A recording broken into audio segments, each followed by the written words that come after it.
Reba Cantrell is 66 years old now, and the cornmeal and grits she grinds in a converted milk house behind her place in Greene County, Tennessee, sell in 11 states from a website her granddaughter built her in an afternoon. But on the 13th October in a row that the Greene County Farmers Co-op turned away her corn, the manager paused behind the scale window, leaned back in his chair, the dust off the season's grain still hanging in the late afternoon light behind him, looked at the 60-something-year-old woman, telling him she wouldn't be hauling another load his way, and made the mistake of smiling, like it wouldn't cost him a thing either way. Most people who watch a story like this scroll past without ever subscribing. This is the kind of story my father would tell, taking his time getting to the part that mattered, never once raising his voice to make a point land, content to let the silence between sentences do some of the work. If yours told stories like that too, this channel is for you. Subscribe, and we'll keep telling them. Greene County sits up in the foothills of the Tennessee side of Appalachia, closer to North Carolina than to Nashville by any road a person would actually drive. Corn country in the old sense. The kind where a family's particular strain of seed corn carries almost as much weight as its name. Tobacco barns dotted the ridgelines above most of the bottomland still in corn, left over from a crop that had mostly faded out of the county over the previous 2 decades. And the courthouse square in Greenville still had a feed and seed store on one corner that had outlasted 3 different hardware chains trying to compete with it. The same hand-painted sign hanging out front since before most of the chains had ever opened in the first place. The Cantrells had farmed the same 110 acres outside Greenville for 4 generations, growing the same open-pollinated white corn the whole time, a variety nobody in the family had ever bothered giving a fancy name because there'd never been a reason to distinguish it from any other corn, until there finally was. The co-op sat on the edge of town the way it had since the 1950s. A row of steel bins beside the rail spur, handling the bulk of the county's commercial grain, yellow dent corn, mostly, sold under contracts written for export and livestock feed, calibrated down to the bushel for buyers who didn't particularly care what a kernel looked like so long as it was yellow, uniform, and within spec on moisture. Reba's corn was none of those 3 things. Not by the co-op's accounting. It was white, not yellow, which by itself disqualified it from nearly every standard commodity contract on the books, since most buyers wanted yellow corn exclusively and treated white corn as a contamination risk not worth segregating storage for.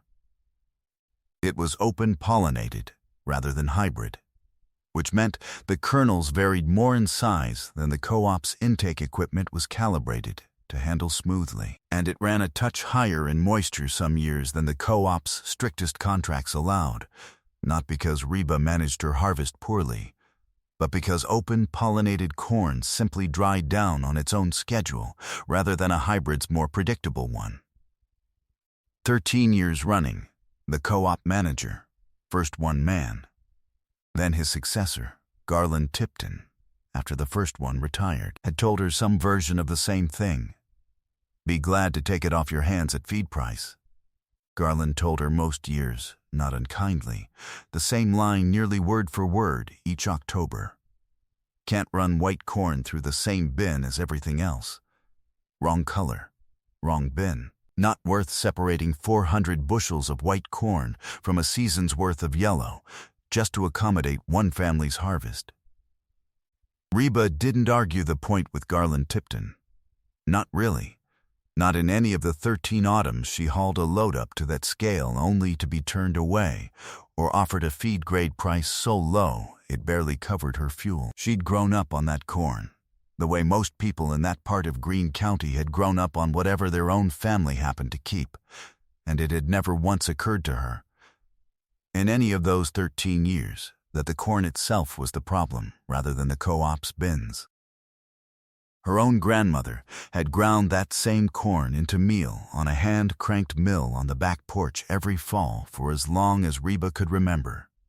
mostly for the family's own cornbread and a little extra to share with neighbors, turning the crank herself well into her 80s with a strength that always surprised people who didn't know her. Reba had simply kept doing the same thing on a slightly larger scale once she took over the home place, more out of habit than ambition, hauling the bulk of each year's harvest to the co-op the way her father had always done.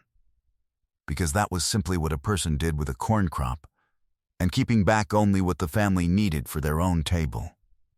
What changed, the 13th year, wasn't the corn.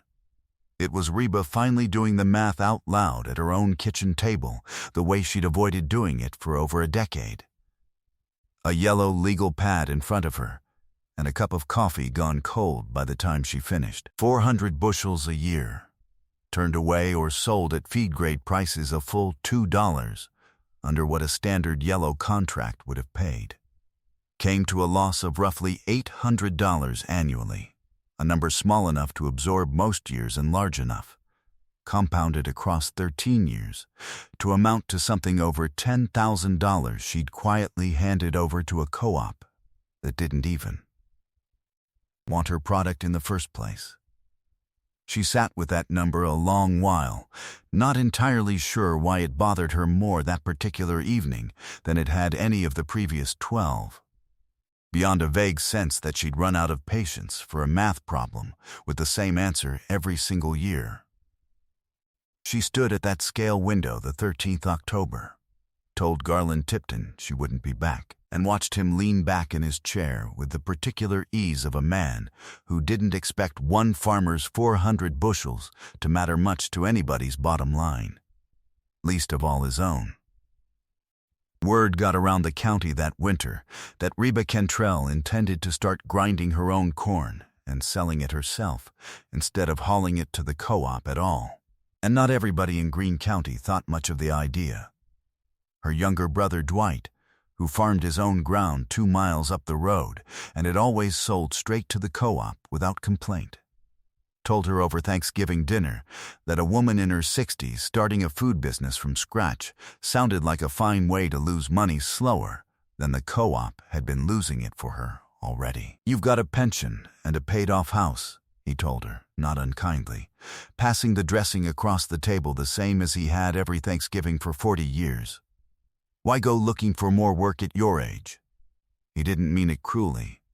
He'd just never seen anybody around Greenville make real money selling cornmeal out of a folding table, and he said so plainly, the way brothers do, certain enough of his own logic that he didn't think twice about saying it in front of the rest of the family. Reba told him she appreciated the concern and bought the mill anyway, a decision Dwight brought up more than once over the following year at family gatherings, usually followed, a few years further on, by an admission that he hadn't seen it coming and was glad to be wrong. An admission that came easier to him with each passing Thanksgiving as the business kept growing instead of going away. She bought a proper stone burr mill that winter, not much bigger than the hand-cranked one her grandmother had used, and started grinding her own corn into meal and grits in the converted milk house behind the barn, selling it out of a folding table at the Greenville Farmers Market the following spring, set up most Saturdays next to a woman named Opal Justice, who'd sold honey and beeswax candles from the same corner of the lot for going on 20 years and treated every new vendor within shouting distance like a long-lost niece, whether they wanted the attention or not. The first few Saturdays moved slow. A dozen bags sold across a full morning, most of them to people who already knew her from church or the feed store. Word spread the way it does in a county that size, mostly through people who bought a bag, took it home, and came back the following week asking for 2 more. White cornmeal, it turned out, behaved differently in a skillet than the yellow commodity meal most people in that part of Tennessee had grown up buying at the grocery store, milder and a little sweeter, with a grind coarse enough to hold its texture clear through baking. The same texture Reba's grandmother had always sworn made the difference between ordinary cornbread and the kind people asked for seconds of. What none of the buyers lining up at her table fully understood, and what Reba herself hadn't entirely put into words until a food writer asked her about it years later, was that the very qualities that had gotten her corn rejected at the co-op scale for 13 years running were close to the exact qualities a small batch cornmeal buyer was willing to pay a premium for. A commodity buyer wanted uniform yellow kernels because uniformity made bulk processing predictable at scale. 100,000 bushels behaving the same way a single bushel did, run through a system built to handle volume rather than character. The same logic that governed nearly every commodity crop grown across that end of Tennessee by then, soybeans and tobacco included. Modern yellow hybrids had been bred over decades for exactly that kind of predictability, for yield per acre and resistance to disease, and a kernel that performed identically whether it came from Tennessee or Iowa. Traits that mattered enormously to a feedlot or an ethanol plant, and meant almost nothing to a woman standing at her own stove making cornbread for Sunday dinner. A home cook standing at a farmer's market table didn't care about uniformity at scale. She cared about flavor, and an open-pollinated white corn that had never been bred to maximize yield or kernel consistency carried a depth of flavor a modern yellow hybrid, optimized for entirely different priorities, had mostly bred away somewhere along the line. The same higher oil content that made Reba's corn dry down unevenly and frustrate the co-op's moisture sensors was, by sheer coincidence, the same higher oil content that gave the ground meal its richer flavor in a hot skillet. A chef out of Asheville named Marcus Whitfield found Reba's table at a regional foods market 2 summers into her cornmeal business.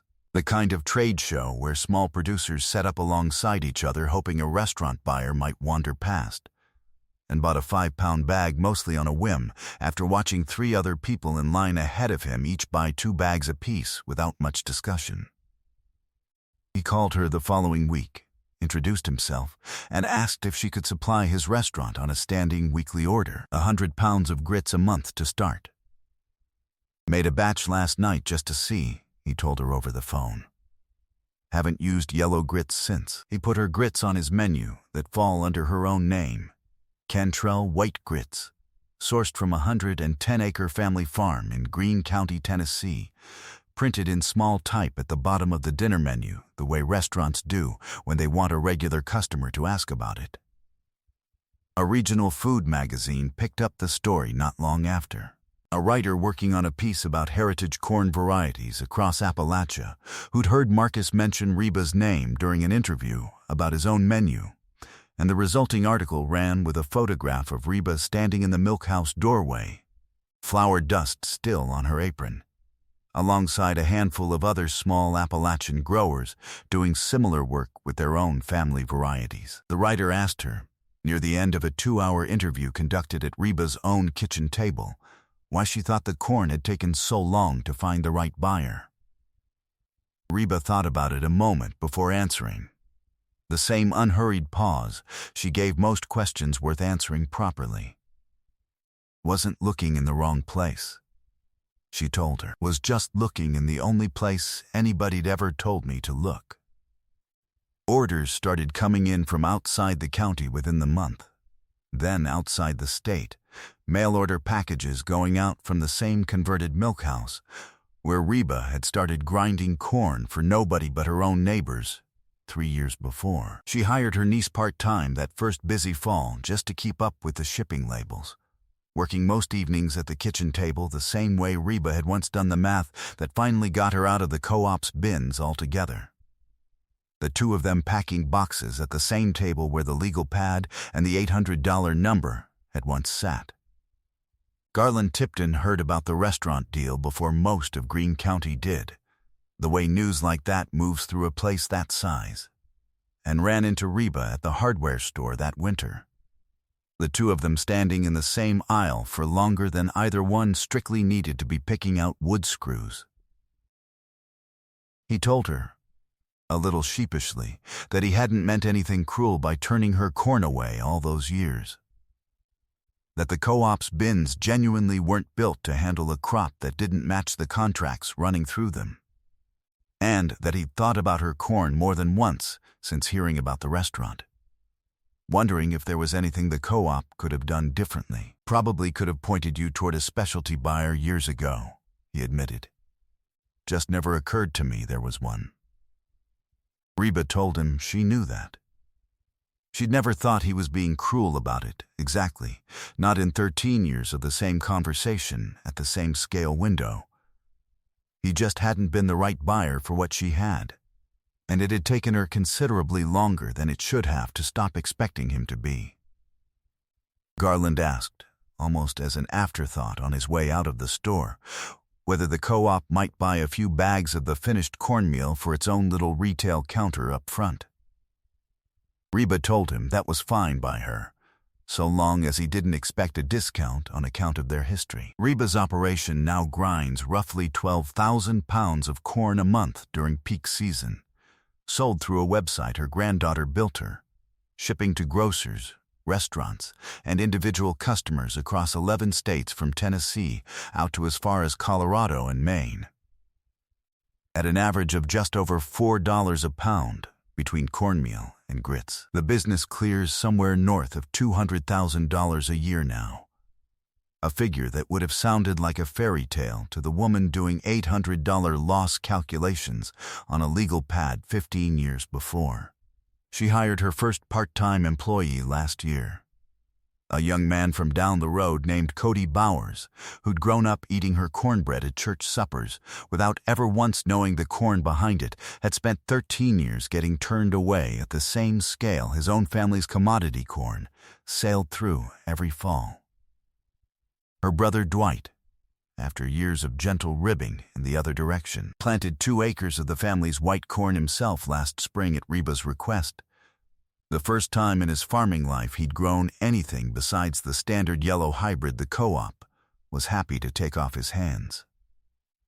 Reba still keeps her grandmother's old hand-cranked mill on a shelf in the milk house, not because she needs it anymore, but because it feels wrong to put it anywhere else. The wooden handle still smooth from however many thousand turns a woman in her 80s once gave it. She doesn't think about those 13 rejected years with much bitterness these days, mostly because there isn't much room left for bitterness in a life that's filling orders most mornings before the dew burns off the back pasture. She still drives past the co-op most weeks on her way into Greenville, the same row of steel bins beside the rail spur, the same scale window where she stood 13 Octobers running, and doesn't feel much of anything looking at it anymore beyond a kind of distant, settled understanding, the way a person eventually stops resenting a road that simply didn't go where they needed to be. Garland Tipton still stocks a few bags of her cornmeal at the co-op's little retail counter right by the register, and tells customers who ask about it that the Cantrell place has been growing that corn longer than the co-op's been buying anything else. Some things just never were going to fit the bin somebody else built, she tells people now, when they ask how she kept at it. Doesn't mean the thing itself was wrong.